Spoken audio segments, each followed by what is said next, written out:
ଆଜି ବାପି ଏତେ ଏତେ ସାରା ମଟନ ଖାଇଥିଲା ଯେ ଲାଷ୍ଟ ତାକୁ ଝାଡା ହେଇଗଲା।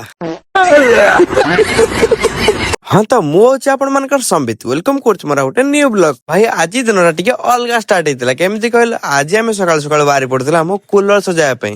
ଭାଇ ଯୋଉ ଉପରେ ତ ଗରମ ହଉଛି, କେମିତି ହେଲେ ବି ଆମେ କୁଲର ଟାକୁ ଠିକ କରିବାର ଅଛି। ଯେମିତି ସେମିତି ଆମେ ବାଇକ ରେ ବସିକି ବାହାରି ପଡିଲୁ କୁଲର ଠିକ କରି ଯିବା ପାଇଁ। अमेरिका क्या कहता था? ଏଇ ଅନାନୀ ଖଟ ପକେଇଦେବି। ତାପରେ ଆମେ ଗୋଟେ କୁଲର ଦୋକାନକୁ ପଳେଇଥିଲୁ। ଆଉ ହଁ, ଆମ କୁଲର ବି ଠିକ ହେଇଯାଇଥିଲା। ତାପରେ ଆମେ ବାହାରି ପଡିଥିଲୁ ମଟନ କିଣିବା ପାଇଁ। ଆପଣ ମାନେ ଭାବୁଥିବେ ନା ମଟନ ଆଜି ଆମେ କେମିତି ଖାଉଛୁ। ଆକ୍ଚୁଆଲି ମୋ ସାଙ୍ଗଙ୍କ ମାଙ୍କର ଜବ ରେ ପ୍ରମୋସନ ହେଇଛି, ତ ସେଥିପାଇଁ ଏଇ ମଟନ ପ୍ଲାନ ହେଇଛି। ମଟନ ଟା ହେଇଛି ବୋଲି କିନ୍ତୁ ମୁହଁରେ ଦେଖୁନ କଞ୍ଚା କଞ୍ଚା ଖାଇଦଉଛି ପିଲା। ଫାଇନାଲି ଆମ ମଟନ ରାଧା ବି କମ୍ପ୍ଲିଟ ହେଇଥିଲା। ହଁ, ବହୁତ ଟେଷ୍ଟ ବି ଲାଗୁଥିଲା। ଭାଇ ଜଷ୍ଟ ଖାଇସାରିଛୁ କି ନାଇଁ ବାପିକୁ ତ ଆମର ସାଙ୍ଗେ ସାଙ୍ଗେ ଝାଡା ଲାଗିଗଲା। गंधेला रे।